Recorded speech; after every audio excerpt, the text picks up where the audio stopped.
죽음의 그늘에 앉은 자에게 비추이고, 이런 제목으로 누가복음 강해를 이어가겠습니다. 성령으로 충만한 사가랴는 아들의 탄생 앞에서 먼저 메시아의 출현을 예고하면서 그리스도께서 왜 이 땅에 오셔야만 했는지를 밝히고 있습니다.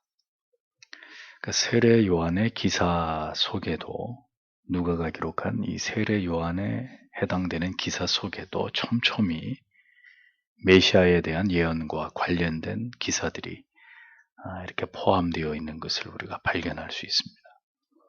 성경은 이렇게 그리스도께서 이 땅에 오신다는 사실을 되도록 많은 곳에서 많은 사람들의 입을 통해서 예고하고 있는 것을 우리가 볼 수 있죠. 요한의 출생이 특별한 것은 그가 특별한 사람이기 때문이 아니라 요한을 통해서 소개하고자 하시는, 요한을 통해서 이 세상에 소개될, 이 세상에 인간의 모습으로 오시는 하나님의 아들 예수 그리스도께서 특별하시기 때문입니다. 그렇기 때문에 성경은 요한의 출생을 기록하는 기사 중에서도 이렇게 그리스도께서 이 세상에 오시는 목적과 그 숭고한 이유를 거듭 성경에 등장하는 여러 인물들의 입을 통해서 밝히고 있는 이런 말씀들이 이어지고 있는 것을 볼 수 있습니다. 그러니까 사가랴가 이렇게 말하는 것이 우연이 아닌 거죠. 사가랴의 입을 통해서, 엘리사벳의 입을 통해서, 마리아의 입을 통해서 되도록 계속해서 성경은 그가 오신다, 하나님의 아들이 이 땅에 온다, 죄인을 구원하기 위해 그분이 오신다, 이 얘기를 계속 반복해서 우리에게 말씀하고 있는 것입니다. 사가랴는 이제 자신의 아들인 요한이 이 세상에 태어난 목적을 밝히고 있습니다. 76절, 77절을 보면 너 아가야, 너는 가장 높으신 분의 예언자로 불릴 것이요 주님보다 먼저 와서 그의 길을 준비하고 죄를 용서받음으로써 얻는 구원의 길을 그의 백성들에게 전할 것이다. 이렇게 기록하고 있습니다. 사가랴는 아들을 향해서 그가 지극히 높으시니 곧 메시아를 이 세상에 알리는 선지자가 될 것이다. 이렇게 예언을 합니다. 요한의 사명은 주 앞에 앞서가서 그 길을 예비하는 것이라고 사가랴가 이렇게 밝히고 있죠. 그런데 사가랴는 아들의 사명을 예언하면서 사실은 또다시 예수 그리스도께서 이 세상에 오시는 이유를 설명하고 있는 것을 볼 수 있습니다. 주의 백성에게 그 죄사함으로 말미암는 구원을 알게 하리니 이렇게 기록되어 있습니다. 하나님의 백성들의 죄를 그리스도께서 모두 사하심으로 그들에게 구원을 얻게 하기 위해서 메시아께서 이 세상에 오신다는 사실을 자신의 아들 요한이 세상 사람들에게 전하게 될 것이다.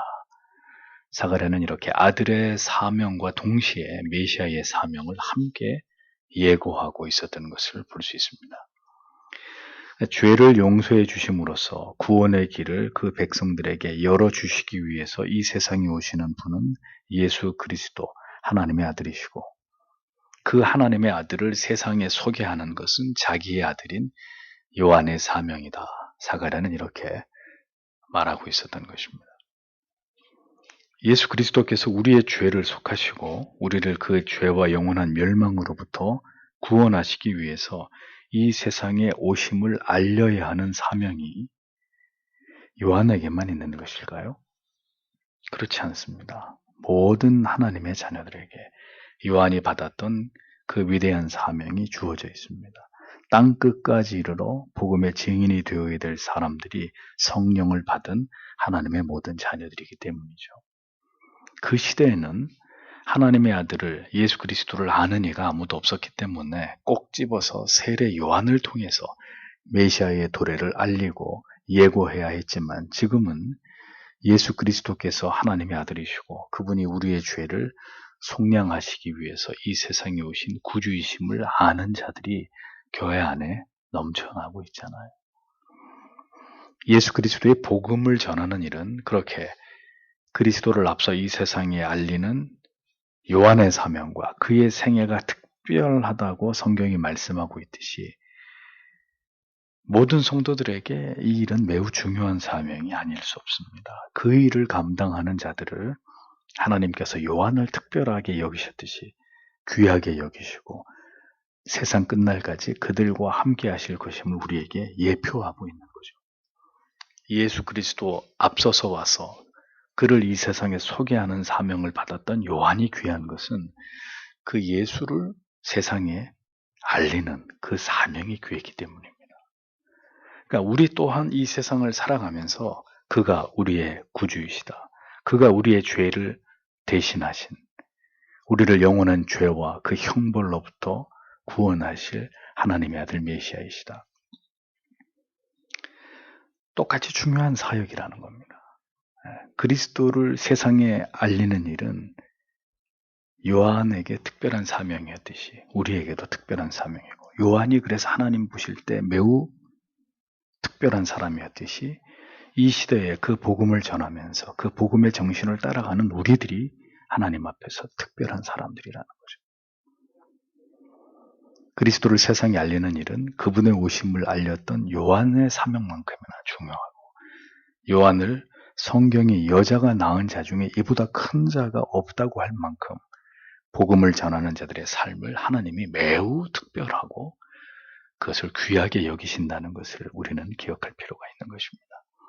다시 말씀드리지만 요한이 중요한 게 아니라 그가 담대하게 외친 메시아가 중요한 분이셨고, 그분을 세상에 소개하는 그 사명이 귀한 일이기 때문이다라는 거죠.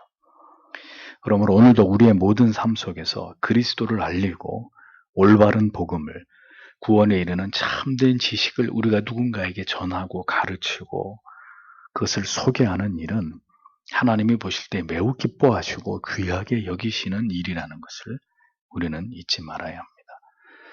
성경은 그리스도의 오시는 이유를 이렇게 선명하게 밝히고 있습니다. 그리스도께서 대속하신 죄 사함으로 말미암는 우리의 구원을 위해서 주께서 이 세상에 오신다고 사가랴의 입을 통해서 분명하게 이것을 전하고 있습니다. 그 일을 위해서 이 세상에 오시는 분을 요한은 사람들에게 알게 하는 사명을 가진 존재다. 하나님의 아들은 속죄를 위해 오시고 내 아들은 그 속죄의 주이신 그리스도를 알리기 위해서 내 아들은 태어나는 것이다. 사가랴가 이렇게 설명하고 있는 거죠. 우리의 죄를 사하러 오시는 그리스도, 그 그리스도를 세상에 전하는 요한, 주께서는 우리를 구원하시기 위해 오시고 요한은 그리스도를 세상에 알리기 위해서 태어나는 것입니다. 그러면 오늘을 살아가는 우리는 무엇을 위해서, 무엇 때문에 태어난 것일까요? 우리가 이 세상에 온 이유는 그럼 무엇일까요? 우리는 무엇을 위해서 살아가고 있는 사람들일까요? 우리의 존재의 이유와 목적은 무엇인가? 그리스도인은 무엇을 위해서, 어떤 가치를 위해서 살다가 죽어야 하는 자들인가? 우리는 그리스도의 오심과 요한이 이 세상에 태어난 목적 앞에서 우리 자신의 생애를, 우리의 존재의 의미를 깊이 생각해 봐야 합니다. 예수 그리스도께서도 이 땅에 오심의 목적이 분명했고, 세례 요한도 그가 이 세상에 왜 태어나야 되는지가 이토록 분명했다면, 그럼 우리도 분명히 하나님의 어떠한 뜻이 있어서 이 세상에 태어난 자들이 아니겠는가? 신자에게 의미 없는 삶이라는 것은 없습니다. 풀 한 포기, 나무 한 그루도 창조주의 뜻과 섭리에 의해서 존재하는 것이라면, 하늘에 날아가는 새가 날아가다 땅에 떨어지는 것도 그것이 우연이 아니라면, 그럼 나는 이 세상에 왜 태어난 것인가? 어떠한 삶의 목적을 가지고 그것을 지향하는 삶을 살아가야 되는 것인가?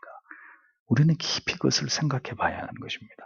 그것을 주의 은혜 가운데 조금이라도 일찍 발견하고 살아가는 사람은 더 복된 것이고, 죽기 전에 그것을 깨달은 사람은 물론 그래서 구원을 받는다면 귀한 일이겠지만, 그렇게 해서 한평생 그것을 모르고 살았던 시간은 너무나 무의미하고 안타까운 것이고, 그렇지 않겠습니까? 죄로부터 우리를 구원하시기 위해서 메시아께서 이 땅에 오심은 성부 하나님의 긍휼 때문이라고 사가랴는 예언을 이어갑니다. 78절, 79절. 이것은 우리 하나님이 자비하시기 때문이며 그 자비로서 돋는 해가 하늘 높은 곳에서부터 우리를 찾아오셔서 어둠과 죽음의 그늘에 앉아있는 사람들에게 빛을 비추시고 우리의 발을 평화의 길로 인도하실 것이다. 이렇게 적고 있습니다. 아들을 통해서 죄인들을 구원하고자 하시는 삼위 하나님의 구속 계획은 하나님의 긍휼의 속성과 성품에서 비롯된 것이다 라고 성경이 분명하게 말씀합니다. 긍휼로 번역된 스플랑크나 엘레우스라는 이 히브리 헬라 말은 동정심이 가득한 자비와 사랑을 뜻합니다. 스플랑크나는 원래 창자, 이 내장을 뜻하는 단어였습니다. 그러니까 이 동정의 마음이라고 하는 게, 긍휼의 마음이라고 하는 것이 하나님의 깊은 곳에서부터 비롯된 것이다 라는 뜻입니다. 그러니까 하나님 마음 깊은 곳으로부터 우리를 향하신 그분의 마음이 뭐냐? 하나님의 법을 어긴, 하나님을 떠나간 죄인들을 향한 그분의 마음이 뭐냐? 긍휼이라는 거예요. 긍휼. 하나님께서 하나님의 언약을 깨뜨린 인간에 대해서 진노하시고 미워하시는 것이 아니라 마음 깊은 곳에서부터 하나님을 배신한 자녀들을 향한 이루 말할 수 없는 동정과 사랑, 불쌍히 여기는 마음을 하나님이 가지고 계신다는 거죠. 우리를 향한 그 모든 구원의 계획은 하나님의 긍휼에서 나온 것이다 라고 사가랴가 우리에게 이야기해주고 있습니다. 우리가 여전히 하나님을 알지 못하고 죄를 저지르며 살아가고 있을 때 하나님께서는 우리를 위해서 아들을 희생하셨습니다. 기어이 멸망의 길로 달려가는 어리석은 자들을 위해서 그들을 살려낼 길을 여신 것입니다. 하나님께서는 분명히 하나님의 언약을 깨뜨린 불순종의 죄는 미워하십니다. 죄는 반드시 하나님이 미워하시고 죄에 대해서는 진노하시는 하나님이십니다. 그러하기에 그 진노가 십자가 위에 부어졌고 그리스도께서는 그 하나님의 진노의 잔을 받아 마셔야 했던 것이잖아요. 그러나 하나님은 죄를 미워하시지 죄를 지은 하나님의 자녀들을 미워하시는 아버지가 아니십니다. 죄를 범한 자들에게 긍휼을 베풀어 주시기를 원하시는 그것이 하나님 아버지의 마음이시라는 거죠. 아버지의 재산을 탕진한 아들이라 할지라도 그가 돌아오기를 기다리는 것이 아버지의 마음속에 불타는 아들을 향한 긍휼이듯이 깨어진 상태를 원래대로 되돌려 놓고 싶어 하시는 그 아버지의 마음이 그렇게 아들을 통해서 우리의 모든 죄를 도말하신 대속적 희생을 통해서 나타나셨다는 거죠. 그러니까 그렇게까지 하신 이유는 우리를 긍휼히 여기시기 때문이다.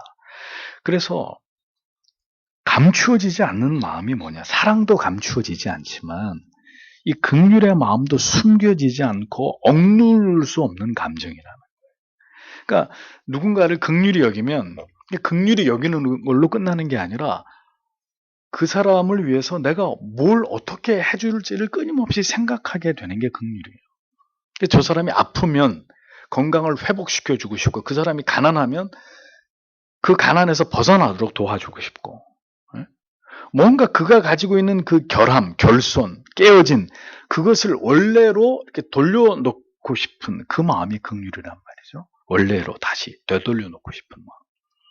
그러니까 그 긍휼의 바탕에는 또 뭐가 있는 거겠습니까? 사랑이죠. 그러니까 사랑과 긍휼은 뗄래야 뗄 수 없는 마음이죠. 그러니까 기어이 그 대상에게 드러나고 그 대상에게까지 미치고 그래서 기어이 원래의 자리로 돌아가게 만들고 그 가운데서 건져내고야 마는 감정이 긍휼이란 말이에요. 부모가 자식을 긍휼히 여김처럼 이 긍휼은 하나님을 닮은 마음, 하나님 안에 있는 마음인 거죠. 하나님께서 우리를 긍휼히 여기심으로 아들을 메시아로 보내심처럼 우리에게도 그 긍휼의 마음이 있어야 우리에게 아픔을 준 사람을 용서할 수 있습니다. 그리스도께서 하나님께서 우리를 향해서 품으셨던 그 불쌍히 여기시는 우리를 깊이 헤아리시면서 동정하시는 그 마음이 우리들에게도 있을 때 그런 마음으로 우리가 사랑하는 가족들과 지체들을 바라볼 수 있는 것입니다. 그들에게 손을 내어 밀 수 있는 것입니다. 그들을 품에 안을 수 있는 것입니다. 그들을 용서할 수 있는 것입니다. 불쌍히 여기는 마음. 그 허물과 죄를 용서하고 덮어줄 수 있는 마음을 갖게 되는 거죠. 그 하나님의 긍휼의 마음이 우리에게도 부어질 때 하나님께서 우리를 긍휼히 여기심처럼 부디 하나님께서 오늘 우리들의 마음 속에서 다른 지체들을 향해서 우리의 가족들을 비롯한 모든 영혼들을 향해서 마음 깊이 그들을 불쌍히 여기는 마음을 주시기를 우리는 기도하기 원합니다. 그러니까 나에게 많은 상처를 주었는데 상처만 보이면 그 사람을 용서할 수가 없어요. 근데 그 나에게 상처를 준 그의 표독하고 그 약한 모습 속에서 그의 깨어짐을 보는 거죠. 저가 하나님의 형상을 따라 지음 받았을 땐 저런 모습이 아니었을 터인데 죄가 저 사람을 저렇게 만들었구나. 그 깨어짐을 보는 것입니다. 그 무너짐을 보는 거죠. 그래서 불쌍히 여기는 마음을 갖는 거예요. 불쌍한 영혼이다. 죄가 저 사람을 저렇게 만들었다. 저 사람이 살아온 그 험악한 세월이 저 사람을 저렇게 만들었다.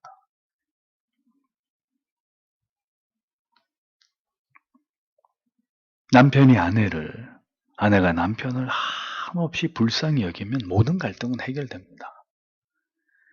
부모는 자식은 부모님을 긍휼히 여길 때 마음이 열리는 것이죠. 지체들을 볼 때 그들의 인생과 삶을, 그 삶의 무게를, 그가 살아온 세월을 불쌍히 여기고 깊이 그를 이해하고 동정할 마음을 갖게 될 때 사랑할 수 있습니다. 하나 될 수 있습니다. 그를 이해할 수 있게 됩니다. 그러니까 우리에게 하나님의 마음이 그 긍휼이 없는 것이 우리를 이렇게 어렵게 하는 거예요. 사람이 나를 힘들게 하는 게 아닙니다. 성도 여러분. 여전히 주님의 마음을, 죄인을 한없이 긍휼히 여기시는 그 마음을 닮아가지 못하는 연약한 내 자신이 언제나 나를 넘어지게 하는 걸림돌이 되는 거예요. 사람이 나를 힘들게 하는 게 아니에요. 엄밀히 얘기하면. 환경이 나를 힘들게 하는 게 아니라니까요. 내 안에 그 사람을 불쌍히 여기는 마음이 없는 게 나를 힘들게 하는 것이고 관계를 개선하지 못하게 하는 것이고 계속 담을 쌓고 살아가게 만드는 것이라는 거죠. 하나님의 그 긍휼히 여기심은 마치 돋는 해처럼 찬란히 떠오른 태양이 대지 위에 그 빛을 장렬하듯이 그렇게 위대하신 하나님의 구원의 계획은 이 땅의 모든 택하신 백성들에게 찾아가고 그들에게 그 구원의 은총이 임하고 성취되고 완성될 거라고 사가랴가 예언을 합니다. 사가랴가 도대체 어떻게 이런 걸 알았을까요? 그가 지금 성령에 충만했기 때문에 그런 말이 술술 그의 입에서 나오는 것입니다. 죄악의 절망적인 어둠과 사망의 그늘 아래 살아가는 자들에게 그 구원의 강렬한 태양은 비추게 되고 그 구원의 은총을 입은 자들은 모두가 평강의 길로 하나님과 다시 화목된 평화의 길로 가게 될 것이라는 이 가슴 벅찬 메시지를 사가랴가 자기의 아들이 태어난 즈음에 닫혔던 입이 열리자마자 이런 말들을 성령으로 충만해서 내뱉고 있는 것입니다. 그 모든 내용들이 구구절절히 복음인 거예요. 왜 그리스도가 이 땅에 오시느냐? 무엇 때문에 오시느냐? 그가 오셔서 무슨 일을 하시는 것이냐? 그런 이야기를 술술 사가랴가 지금 얘기하고 있는 거죠. 이 놀라운 소식은 주의 영이 당연히 사가랴를 통해서 모든 백성들에게 오늘도 누가복음을 읽고 있는 모든 하나님의 사람들에게 우리들에게 전하는 소망의 메시지라는 거죠. 보십시오. 인간은 인간 스스로 구원을 위해서 아무것도 할 수 없는 존재입니다. 그 위대한 광명의 구원의 빛줄기가 비칠 때까지 인간은 어디 있어요? 어두움 속에서, 흑암의 그늘 속에서 웅크리고 있을 수밖에 없는 절망적인 존재가 인간이라는 거죠. 절대로 내가 나를 그 가운데서 끄집어낼 수 없어요. 하나님의 은혜의 빛이 그 영혼 가운데 비춰져야 그 어두움 속에서, 사망의 그늘 속에서 일어나는 겁니다. 거기서 벗어나게 되는 그런 은총을 누리게 되는 거죠. 구원은 우리가 하나님께 찾아가는 것이 아닙니다. 찬란하게 떠오른 태양이 모든 대지를 비추듯이 그 위대한 구원의 빗줄기들이, 그 위대한 구원의 빗줄기로 인류 위에 떠오르신 그리스도의 대속하신 은혜가 모든 택자들에게 찾아가는 것입니다. 찾아가는 것입니다. 어디 숨어 있든지, 어느 시대에 태어났든지, 어느 곳에 있든지 그 구원의 복음이 자기 백성들을 찾아가는 것이죠. 그래서 하나님과 기어이 화목시키고야 마는 그런 역사를 그리스도께서 이 땅 가운데서 행하기 위해서 오신 것이다. 전적으로 부패하고 무능하고 어리석고 무지한 죄인들에게 그렇게 하나님의 놀라우신 사랑이, 그 은혜가 부어지는 것입니다. 모든 것이 죄인들을, 저와 여러분들을 불쌍히 여기시는 하나님의 은혜라는 거예요. 우리를 긍휼히 여기시는 하나님의 사랑이라는 것입니다. 햇볕이 양지를 비추듯이 구원의 은총은 반드시 하나님의 택하신 백성들에게 임합니다. 또는 해가 위로부터 우리에게 임하여 라고 말씀했잖아요. 또 우리의 발을 평강의 길로 인도하신다. 분명히 사가랴의 입을 통해서 우리에게 이 복음을 말씀하고 있잖아요. 어떤 삶을 살아왔든지, 얼마나 많은 죄를 지었던지, 아직은 우리가 여전히 믿음이 없고 부족하고 연약할지라도 긍휼히 여기심으로 모든 하나님의 사랑하는 자녀들에게 찾아오시는 그 하나님의 위대한 사랑이, 구원의 은총이 반드시 우리에게 임하고 우리를 평강의 길로 가게 하신다라는 사실을 여러분 모두가 확신하셔야 되는 것입니다. 그래서 우리의 끝은 평화입니다. 영원한 기쁨과 행복입니다. 인생은 반드시 죽음 앞에 서게 되는데 그 죽음으로 끝이 아니라 죽음 이후에는 영생과 영벌이 있잖아요. 우리에게 구원의 기쁨을 주시기 위해 이 땅에 오신 하나님의 아들을, 그래서 우리는 오늘도 깊이 사랑하고 그가 우리 안에서 이루실 그 일을 우리는 깊이 신뢰해야 되는 것이죠. 나를 믿으면 안 되고 그가 우리에게, 나에게 그 일을 행하신다. 여기에 대해서 그리스도께서 나에게 더 분명한 믿음 주시기를 우리는 오늘도 구해야 되는 것입니다. 모든 약속은 반드시 우리 안에서 이루어진다는 사실을 믿는 여러분들이 되시길 바랍니다. 사가랴의 예언은 여기까지입니다. 이제 태어나서 성장해 가는 동안 세례 요한의 기록은 성경에 전무합니다. 세례 요한이 태어날 때의 기록, 그리고 훌쩍 시간이 지나서 이제 세례 요한이 광야에서 그리스도의 오심을 알리는 기사로 뛰어넘죠. 훌쩍 그 시간을 뛰어넘어서 성경은 기록을 이어갑니다. 그러니까 세례 요한이 어떻게 성장했느냐, 이건 성경에 단 한 줄도 기록되어 있지 않아요. 80절의 기록이 사가랴 세례 요한에 대한 유일한 기록이죠. 아기는 자라가면서 영이 굳세어졌으며 이스라엘에게 나타날 때까지 광야에 있었다. 이 기록이 전부입니다. 세례 요한은, 성도 여러분, 정상적으로 가정에서 성장해 나아가지 않았습니다. 그는 광야에서 하나님의 품에 안겨서 성장해 나갔습니다. 정규 교육도, 따스한 부모님의 사랑도 받지 못했고 형제의 우애도 그는 누리지 못했습니다. 광야에서 그는 홀로 외롭게 성장해 나아갔습니다. 누구도 그를 보호해 주지 않았습니다. 그럼에도 불구하고 그는 그 어떤 최고의 교육을 받고 그 어떤 최상의 보호를, 그리고 사랑을 듬뿍 받은 자보다 그의 영혼은, 그의 심령은 강해지고 있었다고 성경은 기록하고 있습니다. 놀랍지 않습니까? 하나님 외에는 그 누구도 두려워하지 않는 심지가 곧은 그의 영혼이 강건한 자로 성장해 나아가고 있었다고 성경은 증언하고 있습니다. 사랑을 많이 받아야 한다고, 좋은 환경에서 좋은 교육을 받으면서 그렇게 훌륭한 사람이 되어야 한다고, 그건 우리 생각입니다. 그건 사람들의 생각입니다. 하나님이 함께 하실 때, 하나님의 영이 그를 붙들어 줄 때,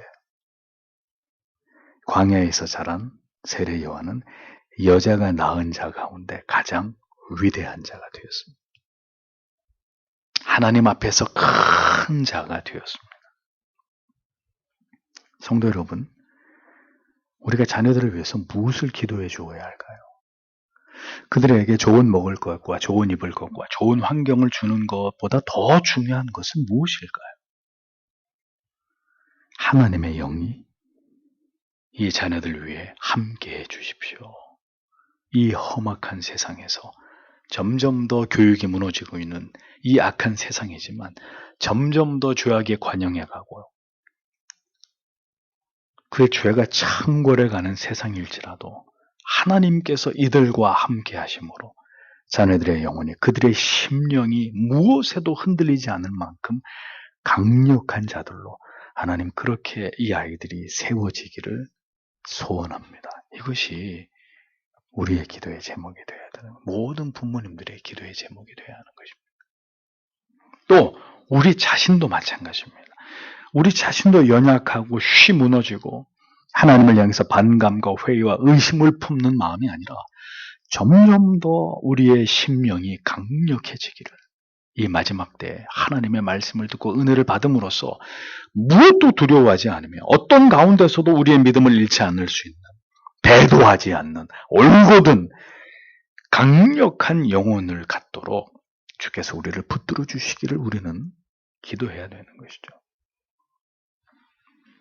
메시아를 소개할 사명을 마침내 시작할 그 하나님의 정하신 그 때가 이럴 때까지 요한은 빈들에 있었습니다. 그는 광야에서 선지자의 사명을 시작할 때까지 그 광야 학교에서, 광야가 학교고 광야가 집이고, 그 광야 학교에서 하나님께로부터 배우고 진리를 터득하고 하나님 앞에 큰 자가 되기 위한 모든 과정을 세례 요한은 마쳤다는 거죠. 기억하십시오. 그를 그렇게 강한 하나님의 일꾼으로 만든 곳은 좋은 환경이 아니었습니다. 우리는 자꾸 조건을 찾습니다. 보다 나은 환경을 선호합니다.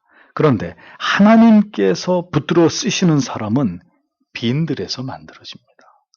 바울처럼 엘리트 코스를 거친 사람도 물론 있습니다. 칼빈을 비롯한 걸출한 개혁가들과 청교도들은 잘 준비된, 지성적으로 잘 준비된 당대 최고의 지성인들이었습니다.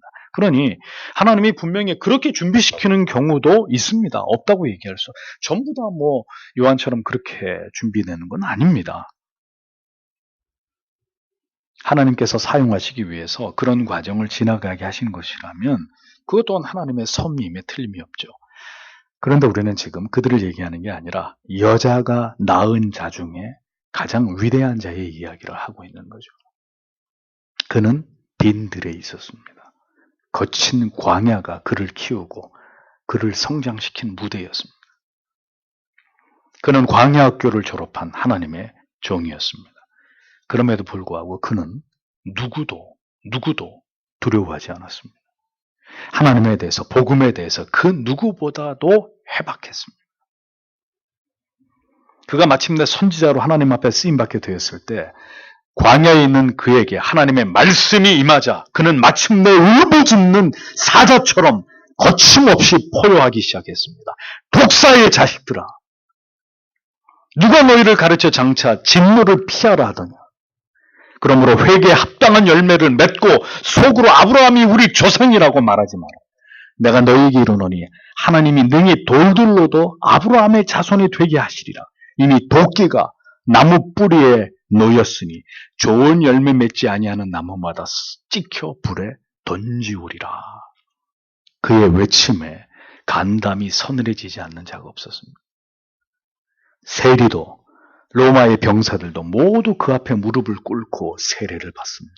수많은 무리들이 그가 외치는 하나님의 두려운 말씀을 듣고 요단강가에 몰려와서 회개를 하고 세례를 받지 않습니까?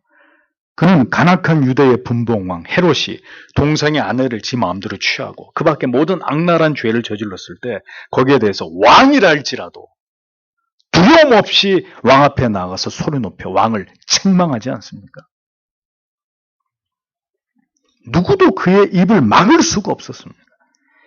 그렇게 그의 심령은 강력했고 그를 그렇게 광야에서 빈들에서 다듬으신 분은 바로 하나님이셨습니다. 메리 여왕은 존 녹스의 설교가 1만 명의 군사가 쳐들어오는 것보다 더 두렵다고 했습니다. 성도 여러분, 광야가 필요합니다. 광야가 요한을 그렇게 훈련시켰던 것입니다. 그의 고독이 오직 요한으로 하여금 하나님만을 의지하도록 만든 것입니다. 자녀들을 광야로 내몰 수 있는 믿음의 부모님들이 이 시대에 얼마나 되실까요? 광야를 사랑할 자, 그처럼 척박한 환경을 사랑할 자가 그리스도인들 가운데 얼마나 될까요? 이 시대에 이 나라에도 세례 요한 같은 빈들에서 준비된 강력한 설교자가 세워지기를 저는 꿈꿉니다.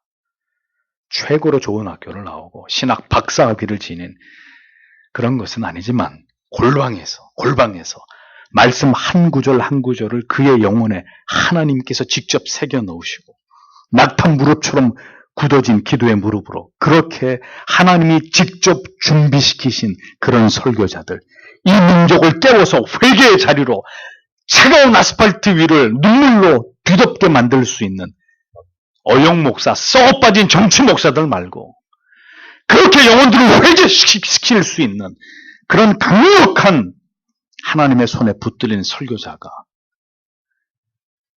하나님께서 이 나라를 위해서 지금 이때를 위해서 숨겨놓으신 그런 자를 이제 우리를 위해 내어놓으시기를 저는 기도합니다. 이스라엘에 나타나는 날까지 빈들에 있었던 요한, 아무도 그를 주목하지 않았습니다. 요한의 행색을 보세요. 낙타 털옷을 입고 메뚜기와 석청을 먹고 거의 광인처럼 정신 나간 미치광이처럼 아무도 주목하지 않았던 광야에서 외치는 소리, 세례 요한. 그러나 그를 통해서 하나님이 그리스도의 털을 닦는 위대한 일을 하셨습니다. 오늘 이 민족은 그렇게 하나님께서 준비시켜 놓으신 마지막 카드를 고대합니다. 그리스도의 오심을 위해 하나님의 아들이 죄인인 우리들 때문에 이 땅에 오신다는 이 가슴 벅찰 만큼 감격스럽고 감사하면서도 또 한편 한없이 슬픈 이야기를 이 세상에다가 외쳐야 될 단 한 사람, 세례 요한. 그는 그렇게 남다른 출생과 성장 과정 속에서 조용히 하나님의 손에 의해서 준비되어졌던 인물이었습니다. 세상을 뒤집어 놓는 인물은 마이크를 잡고 많은 사람들 앞에서 외치는 사람들이 아니에요. 지금도 소리 없이 어느 곳에는가 준비되고 있을 겁니다.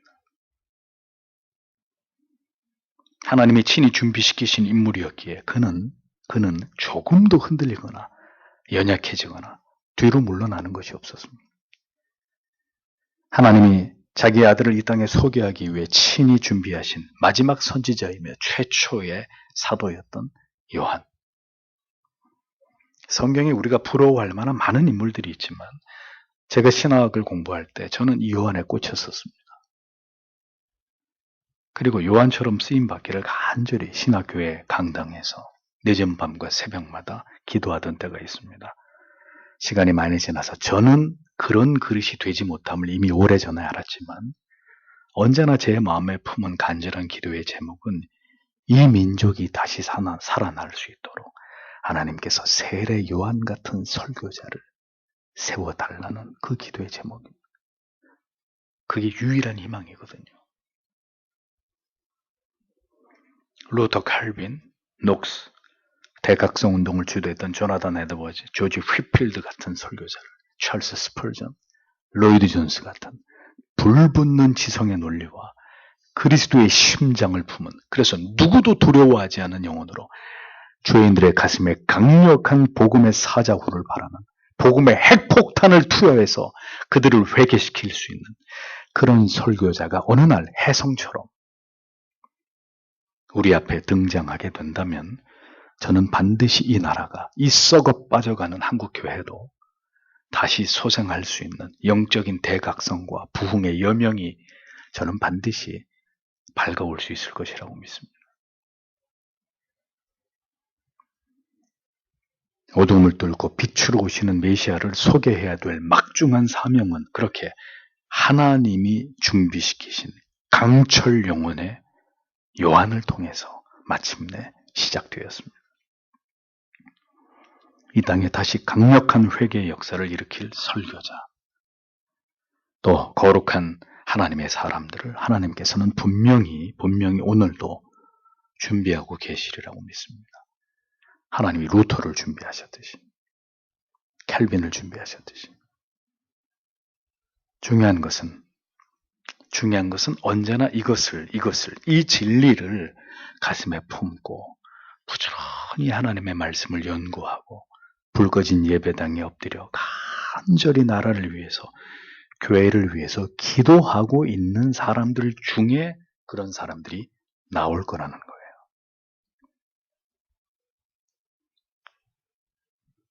이 타락한 세상 속에서 그 어떤 그리스도인도 감히 그런 생각을 가지고 살아가고 있지 않기 때문에 다수의 그리스도인들에게는, 다수의 머리에 기름기 있는 목회자들에게는 기대할 수 없는 이야기고, 빈들에서, 오늘도 빈들에서, 어느 골방에서, 어느 지하 교회에서 그렇게 말씀을 연구하고 눈물로 기도하고 있는 한 설교자가 하나님이 쓰시려고 할 때 한 민족을 살려낼 수 있는 설교자로 저는 쓰임받을 수 있다고 생각합니다.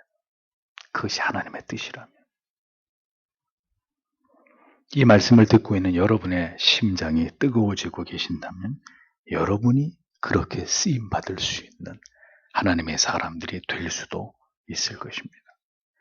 그래서 여러분의 인생이 그렇게 고독하고 여러분이 빈들에 그렇게 외롭게 서 있는지도 모를 일이 아니겠습니까? 부디 요한 같은 준비된 하나님의 사람을 우리를 위해서, 우리의 자녀들을 위해서 하나님께서 이 시대에 세워주시기를 오늘은 이 세례 요한에 대한 기사를 마무리하면서 하나님, 그런 말씀의 종들을 이 한국을 위해서, 한국 교회를 위해서 하나님이 이렇게 세워주시기를 이 밤에 간절히 기도하시는 여러분들이 되시길 바랍니다.